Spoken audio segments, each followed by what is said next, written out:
Hello everyone! In this week's video, I'm drawing two of my viewers' gacha characters. Many of you really enjoyed the last time I did this and were requesting I do it again, so I announced in this video that I was accepting submissions. And many of you submitted characters for me to draw. Oh, also many of you were asking when the next chapter of my webcomic will be posted, and it is now available to read on my webcomic channel. There's a link to it in the description if you want to check it out. Anyways, let's see whose gacha character I'm drawing first.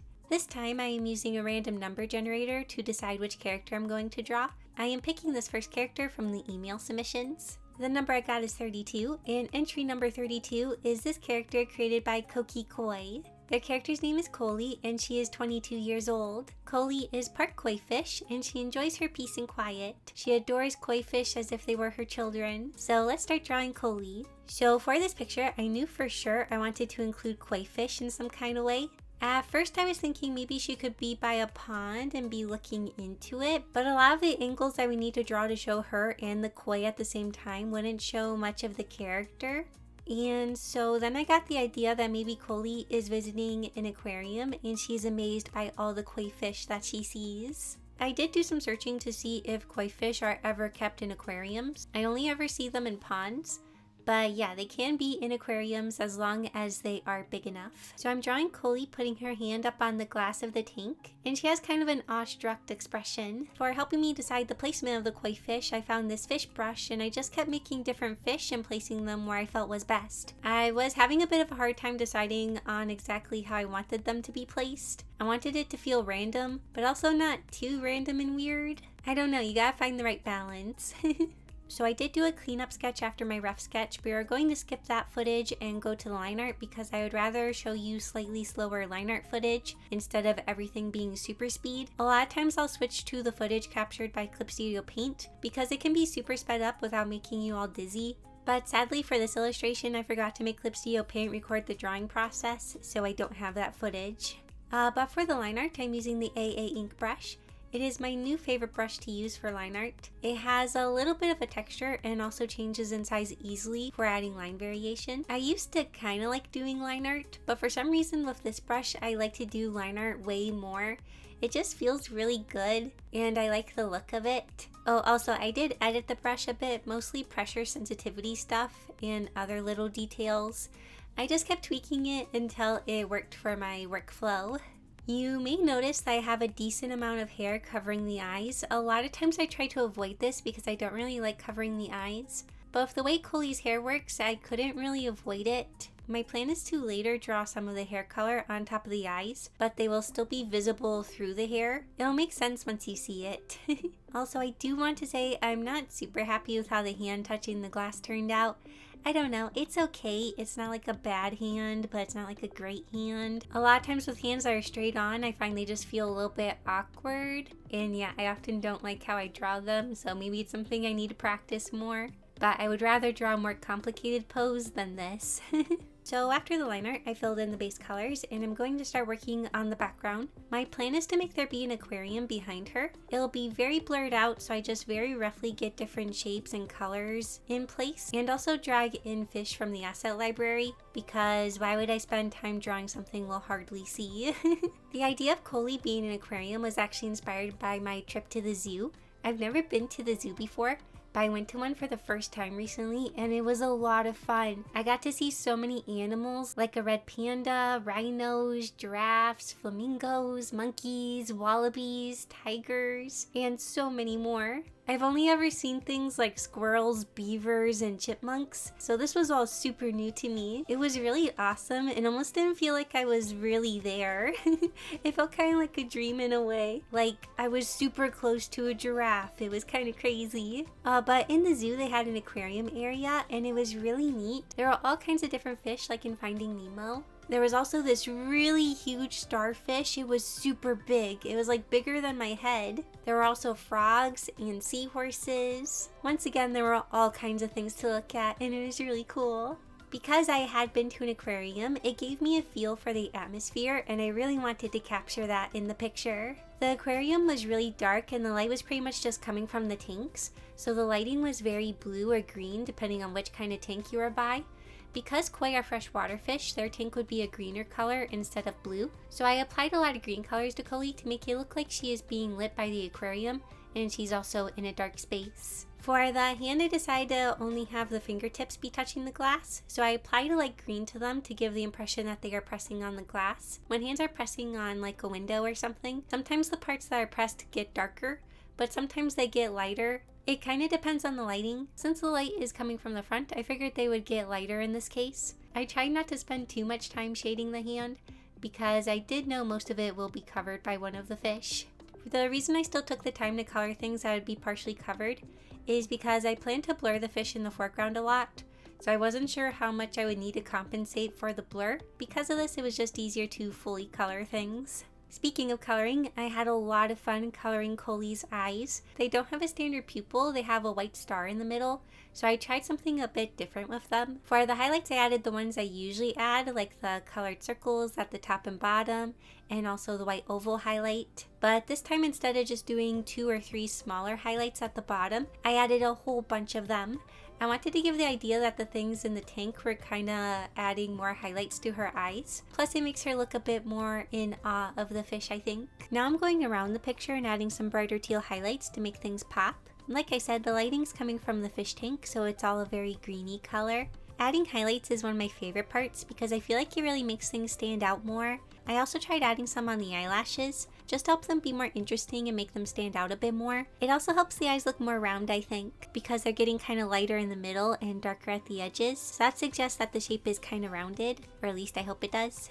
Oh, and here I'm doing the thing I mentioned earlier. Like I said, I didn't want the hair to fully cover the eyes, so I'm going over the eyes with some lines that are the same color as the hair. I also apply a pink set to low opacity to make it look a bit more filled in. Doing this will let us still see the shape of the eyes, but we also don't have to be unrealistic and draw the eyes in front of the hair. I don't mind doing that if it's just a little amount of hair, but in this case I felt like it would look odd if I drew the eyes in front of the hair. But yeah, I still wanted us to kind of see them. Now it's time for the tank in front of Koli.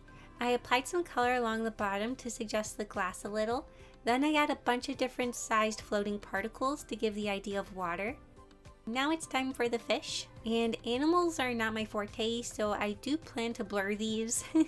When in doubt, blur. That might not be a very good lesson, but it's often what I do. But I did still want to give the idea that they were detailed, and I didn't want them to feel out of place. So first I go over each fish with a scale brush and erase where the scales would not be, like the fins. I changed the fish to a white base color and made the scale liner an orangey color. Next I looked up some koi fish on the internet and tried my best to use the liquify tool to change the shape of the fins to match the koi fish I was looking at. The fish I had were kind of more boxy, but the koi fish were more round for their fins. So I used the liquify tool to change the shape. Next I added the different colors on the koi fish with a textured pencil brush. I made this brush really large so we can see the texture. I wanted the texture to slightly mimic scales in a way, but it didn't need to be perfect because like I said, I'll be blurring these out. The fish I was looking at would have a mixture of an orangey color and black. The zoo I went to actually had a really big pond, and according to the tour guide, there were koi fish in it. But somehow I never got to see any of them. The pond looked pretty empty, even though there's supposedly like tons and tons of them in there. But it's okay, I got to see tons of other stuff. One of the reasons I really wanted to blur the fish is because of the kind of derpy eyes. Fish always just look a little derpy when it comes to their eyes, and I knew they would kind of ruin the whimsical atmosphere. So yeah, that's mostly why I wanted to blur them. Oh, also, to make the fins look a bit transparent, I applied a green shading to them. I applied more of it towards the bottom of the fins, and I would add some strokes to add texture to the fin. Then I applied a teal set to multiply to all the fish and blurred them out. Now we can't really see the derpy eyes. Lastly, I add some light rays and kelpy seaweed stuff to make the environment feel more lively. Thankfully, I found a kelp brush, so adding in the kelp was really fast and easy. Once again, I did add some gradients of shadow and light to make them fit in with everything else. And here's my picture of Koli. This picture was so much fun to work on, and it was also really neat to draw inspiration from something I did in real life and be able to kind of put my experience into the picture. Thank you so much, Koki Koi, for letting me draw your character. Do you want to make super cute products that feature your art? Well, let me introduce you to Vograce. I've worked with Vograce multiple times and I love the products they make. If you don't know, Vograce is a professional product manufacturer and supplier. They specialize in custom-made keychains, badges, pins, stickers, standees, tote bags, washi tape, and so much more, like pillows, notebooks, lanyards. You get the idea. They make a lot of different things. My favorite part is that Vograce offers low quantity amounts. You can order products without needing to order tons of stock, which I really like. Here are some products that I made with Vograce. First, we have this wooden pin featuring my original characters, Priya and Mr. Froggy. I love Vograce's wooden pins. They are very smooth and the color looks beautiful on the wood. They really pop. Next, we have the custom acrylic keychain featuring my OC Doris. This keychain features an epoxy layer and glitter. The glitter and epoxy add a very fun look to the charm. Here we have another item featuring Doris, and it is an acrylic phone holder. I love to use these to hold my phone, and I really wanted one that features one of my characters, so I made some. I really love how the colors turned out. They look super vibrant and colorful. Next, I ordered a bunch of die-cut stickers. I plan to use these as freebies when I open my pop-up shop. I'm really happy with the quality of these. Lastly is a notebook featuring my art. I went with a pink design this time and I am so happy with how it looks. The paper inside is blank so you can use it however you like. They are also really easy to design because Vograce provides templates for many of their products, which is really helpful. It's another reason I love to work with them. Oh, also, Vograce was super kind and included some samples in my order. We have two different phone holders. This one on the right folds up and collapses down. The one on the left is made of a belt-like fabric and you hold it like this. Both of these are super neat. They also sent me some of their different stickers. First, we have the matte die-cut stickers and they feel so neat. They have this super smooth feeling to them and are kind of soft. The glitter ones are really cool. I've never really seen stickers like this before. Then we have this super cool epoxy sticker. It's like a puffy sticker, but it's made of epoxy. I think these are so cool and I definitely want to order some of my own. And if you think you'll be using Vograce often, you can join their VIP program. With this, you get 8% off all your orders, VIP coupon packages. Every month you get a $20 coupon. And lastly, if you recommend Vograce VIP to a friend, you both get a $40 coupon. Also, I'm doing a $50 Vograce coupon giveaway. Info on how to enter is in the description. I really love working with Vograce and I highly recommend checking them out if you're looking to make products that feature your art. Thank you so much again to Vograce for sponsoring this video, and let's get back to drawing. For the second character I'm drawing, I'm choosing from either the Instagram entries or Twitter entries. I will let a wheel pick which one I choose from. A lot of times I will draw 3 characters in a video, so I'll draw one from my email, one from Instagram, and one from Twitter. But in this case I'm only drawing 2 since I'm doing 2 finished illustrations. And it chose Twitter, so now I'll get a random number. Like I said before, Twitter gets the least amount of entries. The number I got was 11, and the character that was chosen was created by Sayaka V4. Their character's name is Sayaka, and she is 14 years old. She is a magical elf that fights for the planet Syria in secret while living on Earth. So let's start drawing Sayaka. For this picture, I wanted to tackle doing something a bit more complicated. I'll be drawing a pose that is from about mid-thigh up, so we see a good amount of the body and the outfit. I will also be drawing her as if we're a bit below her and are looking up at her a bit. I imagine our eyeline is around the middle of her torso, so things like the skirt will be below our eyeline. I also wanted the pose to include her magical staff. She is holding it with the hand on the left, and her arm is kind of behind her torso, but the lower arm is coming forward and is holding the staff. I was actually quite nervous for drawing this arm because the hand was in a kind of different pose from what I'm used to drawing. I don't usually draw the hand wrapping around stuff like this. Sayaka has a lot of hair and details in her outfit. I wanted the hair to have a good amount of movement to it, so I drew it kind of swooshing around. For the outfit, I was trying my best to translate the details in Gacha Club to the character the best I could. It can be a bit tricky at times because the proportions are so different. When I saw this character for the first time, I thought she was super cute. I really love her color scheme and I was instantly excited to draw her. I feel like I don't get to draw super girly things very often, so I was looking forward to this. After the rough sketch, it's now time for the cleanup. So I actually didn't know what shape to draw Sayaka's eyes because the shape is really hidden behind the hair. But then I went to Sayaka V4's Twitter page and she posted a picture that she has drawn of Sayaka. In that picture, the eyes are very big and round, and she had her tongue sticking out, so I did something very similar for my drawing of her. I was very happy I found that picture because, yeah, I didn't know what shape to make the eyes. So, like I mentioned earlier, I went to a zoo, but I also went to a botanical garden, and it was so neat. They had an area for plants that are close to the equator, and there were so many things I had never seen before. Like, I saw a palm tree. I had never seen one before. I also saw a flower that was like as big as my head, and a banana tree. Oh, there was also a huge cactus, like super tall. I've only ever seen tiny ones in like grocery stores and stuff. I took a bunch of different pictures of flowers to use as references. It was a lot of fun. I also got super close to a hummingbird, like within 2 feet of it. I've seen them before, but this one was really okay with being close to people, and it was so cute. It seemed so happy visiting the different flowers that were outside. There were also these huge lily pads.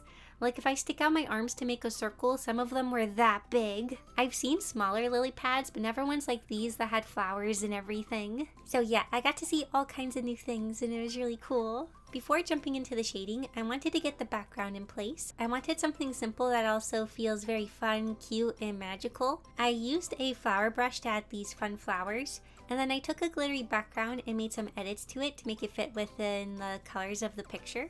Sayaka's color scheme is mostly white and pink, and I thought I could make the shading feel fun and interesting by incorporating purple and pink into them.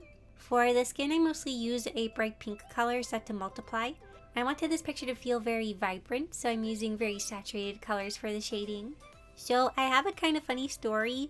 Well, it's funny now anyways. So, as some of you know, I am pretty scared of spiders. Well, when I was on my trip to the zoo and stuff, I also went to a park, and there was a nature trail. As I was walking, all of a sudden, a huge spider web that was as wide as the path was in my face, and it had a huge spider in the middle of it. I was in the middle of taking a step when my brain finally processed what was going on, and I did the only thing I really could think to do in that split second, and I dropped down into like a crouching position, but my head still hit the spider web, and well, I started to scream and run and ask if the spider was on me. It seemed like it wasn't, but then I felt an odd feeling on the top of my head, and the huge spider jumped off my head like Spider-Man. And yeah, let's just say I was done with the nature trail at that point. I had so much spider web all over me, and I do feel a bit bad for breaking the spider's hard work, but it didn't build it in a very good spot. For the white areas, I used a lot of different colors because you can basically shade white with whatever color you want. So I took advantage of that to use a lot of colors in the shading for the white. For the shadows, I would mostly just apply them with one color and make them fade out or have a sharp edge where I felt was necessary. If something is more rounded and soft, I make the edge soft. But if it's like a cast shadow or it's by a blunt edge, I'll make it have a harder edge. Then once I like the form of the shadow, I would lock the transparency and add different colors to the shading. If you don't know, locking the transparency of a layer makes it so you can only draw on things that are drawn on that layer. So it's very handy if you want to change the color of things you have drawn already. I use it pretty often. Shading the skirt was especially fun. I really enjoyed shading the ruffles. I do have to say they were a bit tricky to draw though. For whatever reason, very roughly skirts like this one give me a bit of trouble, and it takes some trial and error until I feel like they look okay. I feel like I should practice drawing more roughly skirts. However, the hair was definitely the thing that took me the longest. There's just so much of it and it's so long. It is a dark hair color and I feel like I don't have to shade darker hair colors very often. So for the most part, I was adding a lot of highlights instead of adding a lot of shadows. I used a light pink color and applied it with my soft airbrush. It was set to have a slightly harder edge, and I would fade it out to make it less harsh. I did add some darker colors to add some more depth to the hair and also break the hair up a little bit, but I didn't add a ton of dark shading. Lastly was the band of highlight. I have this set to add glow and break it up by erasing where the strands are kind of separating into different batches of hair. I also added highlights along the edges of strands and other parts of the hair. Lastly, I just add some different colors to make things more interesting. I applied kind of a lightish blue at the bottom and a more yellowy color at the top. I know I say I have fun working on pretty much all of the illustrations I do, But I especially loved working on this one. It's been a really long time since I've drawn something cute, fun, and girly like this. The pose and outfit was a bit tricky because of the perspective and the pose and all the different details. But it was also really fun pushing myself to do something a bit more complicated. One of my favorite smaller details is the glitter in the orb. This wasn't a detail from the Gacha character, but I thought it'd be really cool to have the orb look like it's filled with magical glitter stuff. Plus I just love making things shiny and adding highlights. It's kind of funny, this one time I did a bad dub of an anime to amuse my siblings, and in it I said, "Huh, look! Something shiny! This'll make you feel better! I love shiny things!" And my siblings and I still quote it sometimes because I like shiny things.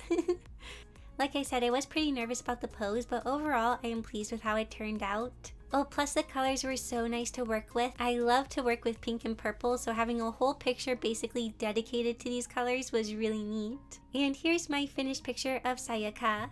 I hope you like it, Sayaka V4, and thank you so much for letting me draw your character. Her design is so cute. Also, thank you again to Koki Koi for letting me draw your character. And if you want to know how to submit a character, there's info on how you can do that in the description. Before we end, I want to say a big thank you to my YouTube members and patrons. And a big hello to my new YouTube member, Rinzartsu. Thank you so much for your support. And thank you so much for watching this video. I'll see you all next week in my next video. Bye!